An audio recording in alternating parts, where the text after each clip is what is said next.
Olá pessoal, inicialmente eu gostaria de agradecer à comissão organizadora do evento pelo convite e a oportunidade de estar compartilhando com vocês um pouco do que nós temos feito aqui na Amazônia em pesquisa com produtos naturais. Eu sou o professor Emerson Lima, sou professor da Universidade Federal do Amazonas, aqui do curso de farmácia, e coordeno um laboratório de pesquisa na área de produtos naturais, é um laboratório de atividade biológica, né? A minha especialização é estudar mais a parte de testes biológicos, né?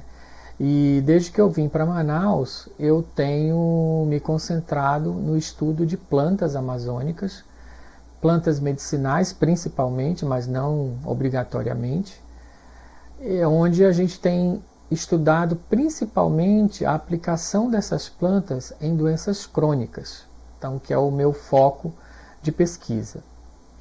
O que são essas doenças crônicas não transmissíveis? São doenças multifatoriais que se desenvolvem no decorrer da vida e têm caráter crônico. Uma importância delas é que elas são a principal causa de morte em países tanto desenvolvidos quanto países em desenvolvimento como o Brasil, né? Então, quando a gente estuda as causas de mortalidade, a gente vê que a maior parte dessas mortes são em decorrência dessas doenças crônicas. São doenças que as pessoas adquirem no decorrer da vida e que muitas vezes podem ser tratadas, podem ser prevenidas com o uso de medicamentos ou de exercício ou de outras ações humanas, né? Mas aí os medicamentos fazem um papel importante no controle dessas doenças. Que doenças são essas, né? A gente pode citar o câncer, né, como um grande vilão aí, né, das doenças crônicas. As doenças cardiovasculares, né, por exemplo, o infarto agudo do miocárdio, né, responsável por um grande número de mortes, e a gente sabe que o infarto ele é uma consequência, ele já é o ato final, né, às vezes de uma vida cheia de fatores predisponentes ou de, por exemplo, fatores agravantes como sedentarismo, obesidade, hipertensão, né, e outras situações. As doenças respiratórias crônicas e o diabetes. O diabetes também é uma doença extremamente silenciosa, né, que o indivíduo convive com essa doença durante vários anos e muitas das vezes ele não falece, não morre de diabetes, mas das consequências pelo qual o diabetes causa, né? Então a gente pode falar de cegueira, por exemplo, amputações, né? A falência renal, que é um grande problema aí para o paciente diabético. Então essas doenças crônicas são extremamente importantes do ponto de vista da saúde pública e cada vez mais há necessidade de você ter drogas capazes ou de tratar ou de prevenir essas doenças crônicas, né? E dentro das abordagens, né, das doenças crônicas existem as plantas, né, as plantas medicinais. Uma das buscas do grupo, no nosso grupo, seria o que a gente chama também de drogas multi-alvo, né? Porque normalmente a indústria farmacêutica ela se concentra num único alvo, né? Então, eu quero um medicamento para diabetes que vai agir sobre aquele mecanismo, mas ele só faz isso, né? Então a gente vê que muitos dos ativos naturais eles têm mais de uma ação. Eles são anti-inflamatórios, mas eles também inibem uma enzima responsável pela absorção de glicose, por exemplo, ou de sacarídeo. Então ele poderia ter um papel multifatorial na prevenção, por exemplo, dessas doenças crônicas. Então, um dos objetivos quando a gente estuda também plantas medicinais, sejam extratos, né, que são uma mistura de várias substâncias ou até mesmo uma substância isolada que possa ter várias ações que não apenas aquela específica, né? Como é a maioria dos fármacos que estão no mercado. Por outro lado, a Amazônia ela é uma floresta, né? A maior floresta tropical do mundo, onde nós temos uma enorme biodiversidade. Então, a gente pode ver aqui na ilustração, né? Aqui só apenas estão representados frutos, e a gente pode observar aí uma grande diversidade de frutos, né? Que são até muitas das vezes desconhecidas por muitos de nós brasileiros, né? Camu-camu, né? Uma frutinha que é riquíssima em vitamina C, né? Buriti, acho que o Nordeste também conhece, o Norte conhece, mas às vezes o Sudeste não conhece tanto, né? O açaí, que já é uma fruta mais conhecida, e tantos outros. Piquiá, quem já ouviu falar de piquiá, né?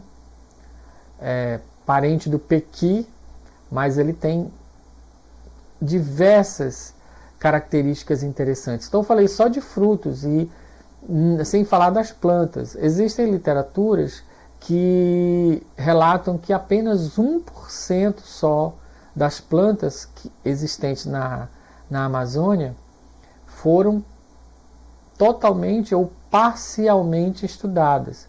Então a gente tem aí mais de 90% das espécies ainda por serem estudadas, principalmente quando se refere ao potencial farmacológico, né? O potencial biológico, de aplicação biotecnológica desses recursos naturais. Então, assim, as plantas elas fazem parte de um grande potencial para se descobrir novas drogas. E a Amazônia, então, é onde nós trabalhamos, tem toda essa biodiversidade para ser estudada, e isso nos inspira muito, né, de saber que a gente ainda tem todo esse caminho a percorrer e que vai levar anos e anos e anos, e muitos grupos de pesquisa capazes de estudar ainda uma pequena parcela do que tem para ser estudado na Amazônia. Quando a gente olha uma figura dessa, né, a gente se enche ainda mais de curiosidade, né? A gente sabe que as plantas são capazes de produzir diversos tipos de substâncias, né? Desde substâncias mais simples, como o geraniol, até substâncias mais complexas aqui, como o taxol, né? Passando por catequinas, né? Triterpenos como a alfa-betamirina, lupeol, entre outros grupos químicos, e muitos deles com atividades biológicas já conhecidas. Então, essa química dos produtos naturais, a química das plantas, é algo que também inspira os grupos de pesquisadores a estarem buscando novas atividades biológicas para essas plantas. Pois é, muita gente me pergunta, mas professor, tem tanta planta para ser estudada, né? Como que vocês escolhem as plantas, né? Como que vocês escolhem que planta estudar? Eu vou relatar aqui para vocês algumas abordagens que podem ser utilizadas e que até nosso grupo utiliza. A primeira delas é a abordagem etnofarmacológica. Então, que é o quê? Que é utilizar aquelas plantas que já são, de certa forma, utilizadas pelas populações locais, né? As populações locais amazônicas, elas são os ribeirinhos, né? São os caboclos, que muitas vezes elas têm conhecimentos que antecedem a essa geração, né? Eles vêm passando de geração em geração. Muitos desses conhecimentos também têm origem até em indígenas, né? Então são conhecimentos milenares que vêm passando de pai para filho, para neto, e que chega até a sociedade atual. Minha experiência em relação ao uso etnobotânico, etnofarmacológico, é que dificilmente você testa uma planta com determinada atividade descrita pela população que você não encontra algum indício, alguma verdade nessa atividade. Em geral, quando, por exemplo, uma planta é utilizada para o diabetes, você encontra algum efeito.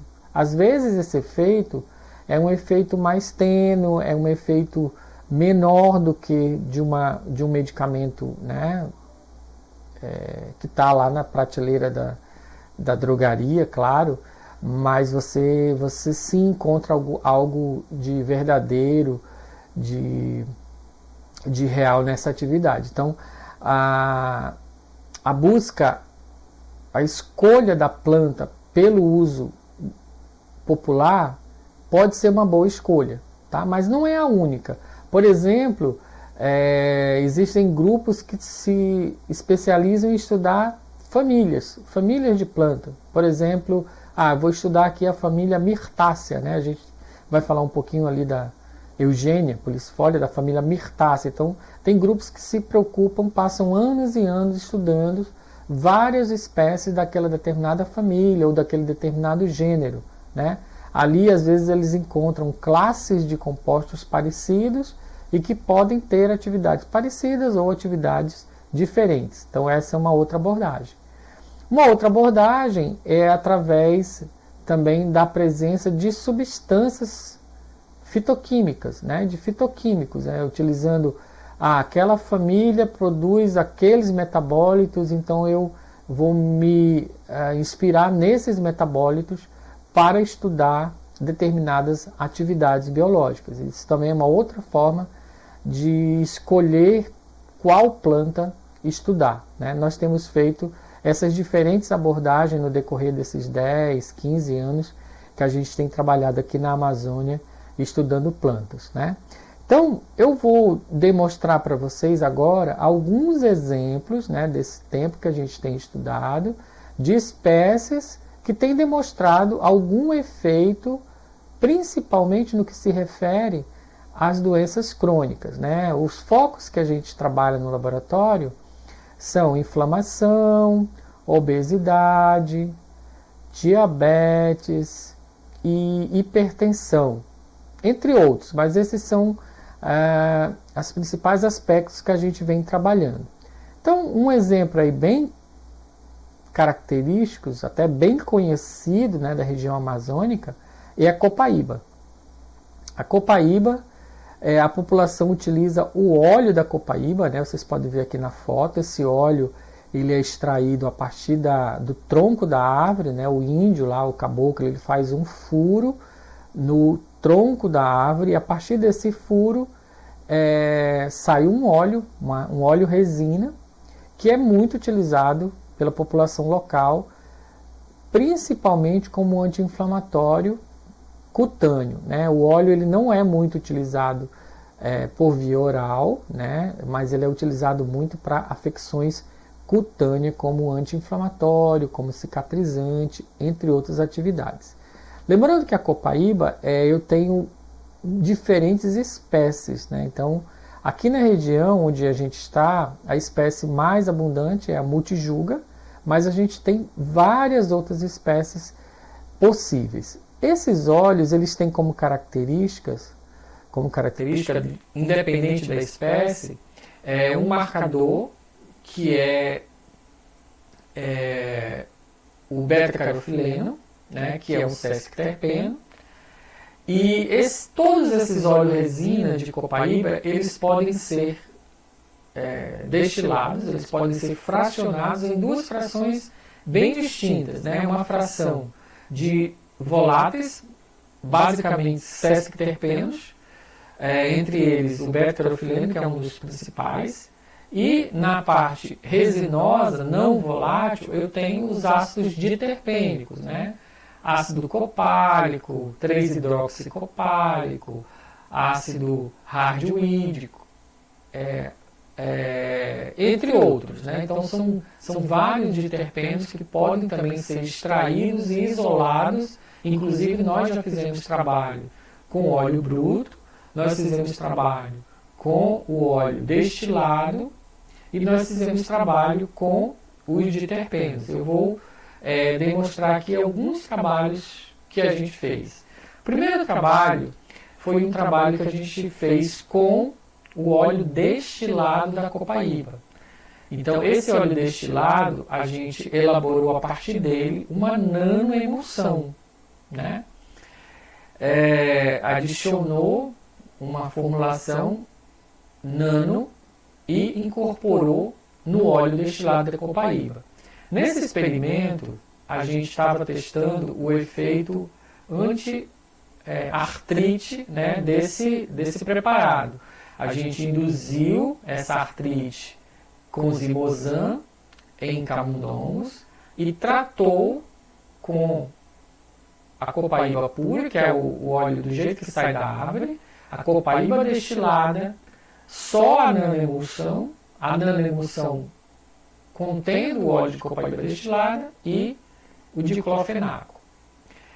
O que a gente observa aqui no resultado é que o diclofenaco ele foi dado uma dose alta, 100 mg por quilo de peso. Então ele teve um efeito, né, de inibir o edema. E desses outros grupos, apenas aquele grupo que foi tratado com a copaíba em nanoemulsão também apresentou um resultado satisfatório, né, mostrando que a nanoemulsão foi capaz de potencializar o efeito anti-inflamatório, né, ou anti-dermatogênico do óleo de copaíba. Tá? Uma outra estratégia que nós temos utilizada no grupo é a modificação ou a derivatização de compostos naturais. A gente, por exemplo, escolhe substâncias que podem ser extraídas de plantas em quantidades consideráveis ou maiores, e a gente faz modificações químicas, né, adicionando grupos químicos, adicionando modificações na estrutura dessa molécula que possa conferir a ela mais atividade ou menos toxicidade. Aqui o exemplo foi a reação do ácido 3-hidroxicopálico, extraído da copaíba, né, com o ibuprofeno, que é uma molécula anti-inflamatória bem conhecida. Essa mistura gerou o 3-ibuprofenato de ácido copálico. E ela foi testada também pelo seu efeito anti-inflamatório. Então, foram feitos vários experimentos, mas eu vou mostrar um aqui para vocês para exemplificar. Nesse experimento é o teste da peritonite, né? Desculpa, é o teste da pleurisia. Aqui é feito, induzido uma inflamação, né? Uma inflamação a nível pleural, né? No pulmão, através de um agente flogístico, normalmente pode ser carraginina ou outro agente, para essa região, né? Onde vai haver a migração de células inflamatórias, por exemplo, mononucleares ou total de leucócitos, onde é medido. Então, esse resultado mostra que tanto o ibuprofeno quanto o seu derivado inibiram tanto a migração de células inflamatórias para a pleura, como também o número de células mononucleares, né, indicando um efeito, uma atividade anti-inflamatória. Essas duas substâncias também foram capazes de inibir uma via específica do processo inflamatório, né? Então, por Western blot, a gente conseguiu ver a inibição da proteína anti-inflamatória. Até mais do composto, né, do composto derivado do que propriamente do ibuprofeno. Um outro resultado desse composto também foi a inibição do efeito gastrotóxico do ibuprofeno, né? Quando administrado na mesma dose para ratos, foi possível observar que o ibuprofeno causou lesões aqui no estômago, que são assinaladas nesses pontinhos pretos, enquanto que a substância derivada não causou lesão visível, né?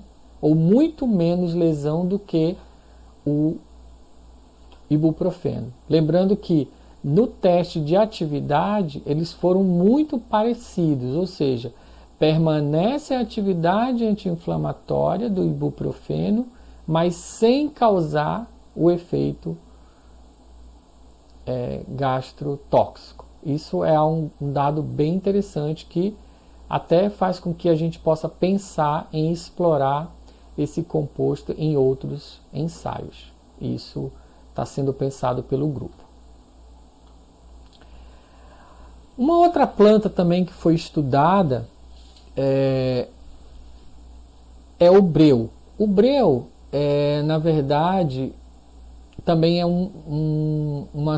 uma resina, né, que ela é exalada espontaneamente de um grupo de plantas. Na verdade, não é uma única espécie, né? O gênero Proteum tem várias espécies. Na região eles são chamados de almecegueiras e eles são capazes de liberar também, exudar, né, essa resina, que depois, né, de seca, ela é chamada de breu branco. Essa resina é muito utilizada pela indústria de cosmético porque ela também tem uma fração volátil bastante significativa e tem um cheiro muito agradável, usado por indústrias de perfumes. E a parte não volátil, ela é riquíssima nessa mistura isomérica desse triterpeno amirina. Então é chamado de alfa-beta-amirina, né? Então nós fizemos um trabalho junto com um grupo da química, onde a gente estudou vários triterpenos desse breu: alfa-beta-amirina, alfa-beta-mirenona, breína, malinandiol, que são os triterpenos, né, principais aí presentes nessa resina.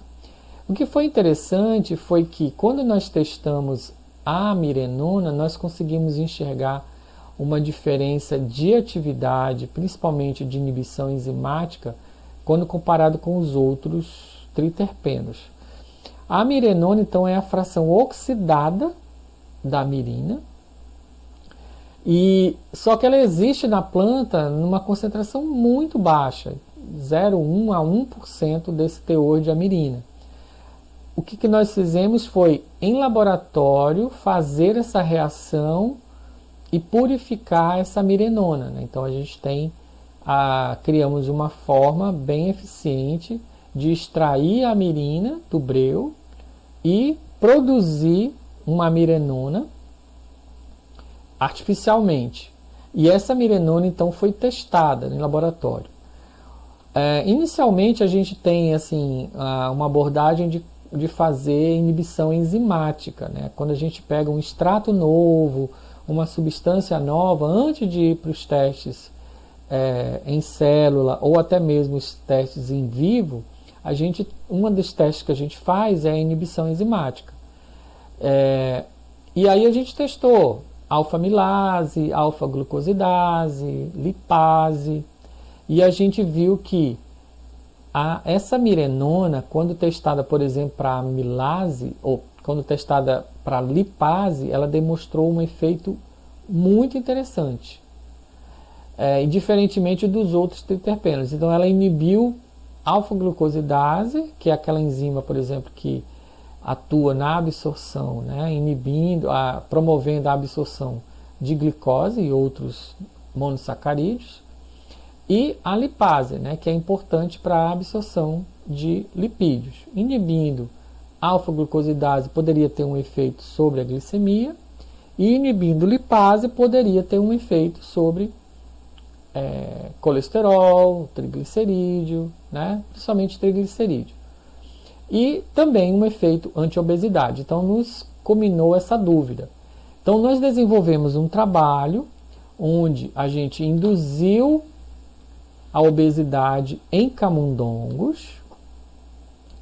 Esses camundongos foram induzidos à obesidade por dieta, né, que é uma técnica bem parecida com o que acontece, por exemplo, no ser humano. E aqui nesse gráfico a gente pode observar que a amirenona, então, o que a gente vê aqui? Ó? Os animais eles foram tratados, o tempo, todo o período eles foram tratados com essa dieta hiperglicídica e hiperlipídica. Na 12ª semana começou o tratamento com amirenona 25 mg por quilograma de peso, amirenona 50 mg por quilograma de peso ou orlistat, né? Que é o que está aqui em preto, em pretinho. O que a gente observou? A partir do momento que os animais começaram a receber a amirenona, que está aqui na linha azul e na linha verde, a gente observa uma redução do aumento do peso, sendo significativo no final das 18 semanas. Então, os dois grupos que ingeriram a amirenona, tanto em 50 quanto em 25 miligramas por quilograma de peso, conseguiram controlar o peso mesmo continuando a alimentação rica em gordura e lipídios. Esse foi um resultado bem interessante que nos rendeu uma patente que ainda está sendo explorado esse resultado. Nós estamos agora trabalhando com outro grupo onde a gente está desenvolvendo complexos para melhorar essa atividade, né, dessas substâncias, inclusive já com algumas indústrias farmacêuticas interessadas nesse resultado.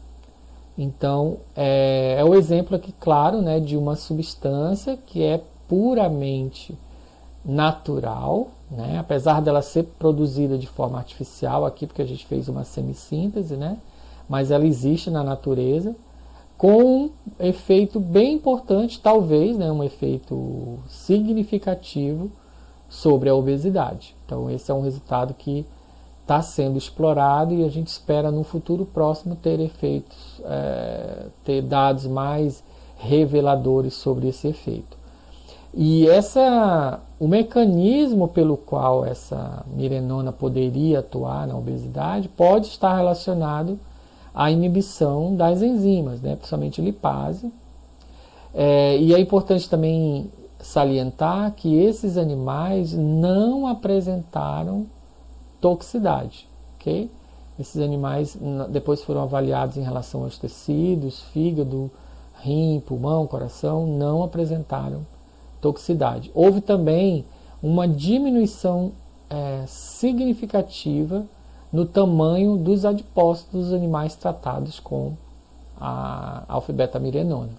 Então são resultados muito promissores que a gente está continuando os trabalhos e em breve podemos ter novos resultados. Uma terceira planta estudada é a Eugênia punicifolia. Essa planta, na região, ela é conhecida como insulina vegetal, das diferentes espécies chamadas de insulina vegetal. Não tem só uma, né? É uma mirtácea, né? Ela também acho que existe no Nordeste também. Foi uma planta bastante estudada pelo grupo. A gente tem trabalhos mostrando o efeito dela na inibição de enzimas digestivas, entre elas alfa-glucosidase, alfa-amilase, né, lipase. A gente tem uma publicação sobre isso. A gente tem estudos com ela sobre atividade hipoglicemiante, isso também já é bem conhecido. Aqui são alguns compostos que foram isolados, que foram identificados dessa planta: quercetina, ácido gálico, ácido clorogênico, né? E todos esses ativos são conhecidos, né, seus efeitos sobre sistemas de glicose, glicemia, né? E também nós fizemos um trabalho utilizando um extrato hidroetanólico dessa planta, averiguando o efeito sobre a hipertensão, né? Lembrando que daquele conceito que eu falei no início, de um estudo de drogas multialvos, né? Um extrato, um fitoterápico multialvo que poderia, por exemplo, diminuir glicemia, diminuir a hipertensão, isso para paciente com síndrome metabólica, por exemplo, poderia ser bem interessante, né? E nós fizemos esse trabalho. Então, primeiramente, testando as enzimas, a gente viu que esse extrato ele foi capaz de inibir in vitro a atividade da enzima conversora de angiotensina, né, a ECA. E comparando aqui com o captopril, ela apresentou uma C50 de 24,3 microgramas, enquanto que o captopril 0,9. Mas se tratava de um extrato, né? Então algo esperado, porque o extrato ele tem muitos mais compostos do que a substância isolada. Então, com esse resultado da inibição da enzima, nos estimulou a fazer o teste em vivo, e foi o que nós fizemos. Nós fizemos um trabalho onde a gente desenvolve, através de uma cirurgia, né, a hipertensão em ratos, e tratamos esses animais hipertensos durante 6 semanas com o extrato da planta, né, na dose de 150 e 300 miligramas por quilograma de peso. E a gente observa que a partir da 3ª semana, que é onde começou o tratamento, houve uma queda significativa na dose de 300 e também na dose de 150, né? Mostrando um efeito hipotensor do extrato da Eugenia punicifolia sobre esses animais. Então é uma mesma planta que pode ter um efeito tanto sobre o diabetes, que já foi comprovado, né? E também sobre a hipertensão, ok? E de novo a gente confirmou esse mecanismo medindo a atividade de ECA no plasma dos animais tratados, né? Mostrando que houve uma diminuição significativa da atividade da ECA no plasma dos animais que foram tratados com o extrato da Eugenia punicifolia. E aí tem o câncer, né? Também é uma outra doença crônica, né? Todo mundo busca a cura do câncer, né? A gente sabe que isso não é algo tão simples, porque depende do tipo de tumor e de uma série de outras variáveis, né? Mas o nosso grupo também, nós temos uma professora, que é a professora Marne, no grupo, que é especialista, né, na área de citotoxicidade, e temos, junto com outros grupos, investigados diferentes plantas, diferentes extratos e principalmente substâncias isoladas de plantas com efeito citotóxico. Eu diria para vocês que nesses 14, 15 anos já foram estudadas algo em torno de, poderia falar para vocês, em torno de mil substâncias ou 1000 amostras, né? Ou muito mais do que, em torno de 1000 amostras já foram investigadas para o efeito citotóxico. A gente tem alguns exemplos de substâncias bem ativas, e eu trouxe um exemplo aqui para mostrar para vocês, que é de um dado um pouco bem recente, né? A planta em questão é a Salacia impressifolia. Essa planta na Amazônia é chamada de cipotuíra, um dos nomes possíveis. Ela é utilizada até para o diabetes, inclusive a gente tem também um resultado no diabetes com essa planta, mas ela gera a partir do extrato hexânico, que não é o extrato utilizado no diabetes, né? Ela gera um composto alaranjado, uma mistura de compostos alaranjada.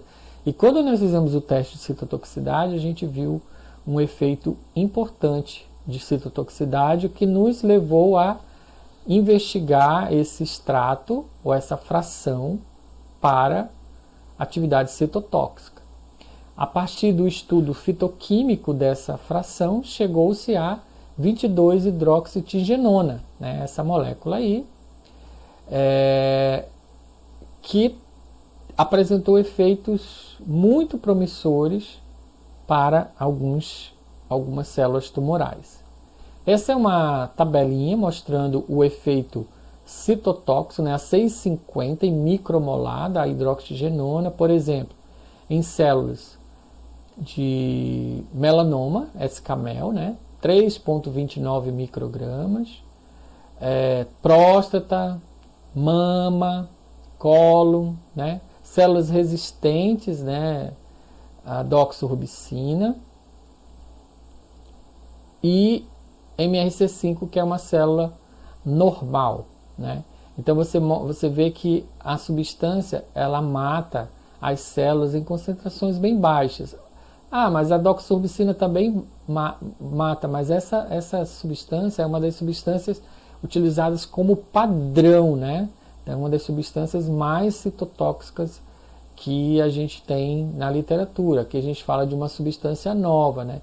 E outra coisa interessante aqui é que você enxerga uma certa seletividade, né? Enquanto células morrem, tem uma 650 de 2, outra, por exemplo, tem uma 650 de 8, né? Então, isso indica que a substância tem uma certa seletividade. Então essa substância então foi explorada aí em alguns estudos com melanoma, né, mostrando aqui o efeito, né, citotóxico, a interferência na viabilidade celular, né, e também na atividade clonogênica, formação de clone de células. Essa substância ela pode atuar, né, inibindo alguns genes que são importantes, né, no processo de divisão celular, como BRAF, NRAS, QRAS. Esses genes foram alguns genes que foram estudados, onde o tratamento com a substância conseguiu inibir a expressão desses genes, né? E o gene BRAF, né,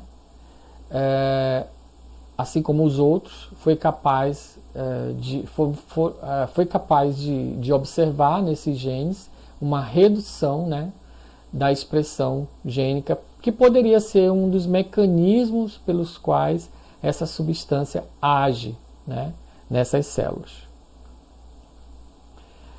Como eu falei para vocês, assim, só para a gente voltar um pouquinho em relação ao tratamento do câncer, a busca continua. A gente acredita que na natureza ainda existem muitas moléculas a serem investigadas e que algumas delas podem trazer resultados muito promissores no tratamento do câncer. Não é porque eu falei para vocês que a gente já testou mais de 1000 extratos e frações e moléculas, e a gente conta aí na palma dos dedos as substâncias que são ativas, mas isso não nos impede de continuar acreditando que a gente pode ter substâncias ainda a serem descobertas que podem trazer um benefício importante na questão do tratamento do câncer. Eu sei que existem outras tecnologias, né, como os fármacos biológicos, anticorpos, etc. Mas às vezes são terapias extremamente caras, extremamente difíceis de serem acessíveis, né? E de repente um produto natural pode se transformar em uma tecnologia ou num composto que seja mais acessível para as pessoas, né? Então eu acho que ainda vale a pena a gente continuar estudando princípios ativos naturais para o câncer também, né? Para a gente concluir, antes das perguntas, né? As doenças crônicas são ainda um excelente campo de pesquisa envolvendo produtos naturais, uma vez que a gente busca aí um alvo multifatorial, de repente um fitoterápico poderia, né, ser um medicamento importante, tanto na prevenção quanto no controle e até mesmo no tratamento de alguma adversidade das doenças crônicas, né? Como já existem alguns, mas eu acho que ainda existe espaço para novos fitoterápicos para essa área. Ou até mesmo fitofármacos, né? Fitocompostos. Substâncias e plantas delas extraídas, né? Plantas e substâncias delas extraídas ou seus derivados continuam sendo um vasto campo de investigação nas doenças crônicas, sejam como agente de prevenção ou tratamento, foi o que eu acabei de falar. A biodiversidade amazônica continua quase totalmente inexplorada no que se refere à investigação sobre espécies de plantas como agente de prevenção de doenças crônicas humanas. Então, assim, a Amazônia ainda tem muita coisa a ser estudada. Então, muitos grupos virão, muitos grupos ainda podem ser formados e muitas plantas ainda podem ser estudadas, às vezes famílias inteiras que não têm estudos científicos, então existe ainda um campo muito grande a ser investigado na Amazônia, quando se fala de farmacologia, quando se fala de estudo de doenças tanto infecciosas quanto doenças não infecciosas. Apesar das dificuldades encontradas, temos a perspectiva de em um futuro breve descobrir agentes a partir da biodiversidade amazônica capazes de prevenir ou tratar doenças crônicas de forma eficaz e segura. Então a nossa busca continua. O nosso grupo tem trabalhado incessantemente, né, na busca de bioativos, sejam extratos. Hoje a gente tem trabalhado mais com substâncias isoladas, sendo elas na forma natural ou na forma modificada, né, através dessas diferentes abordagens modernas, como estudo em sílico, né, derivatizações, inibições enzimáticas, né, então predição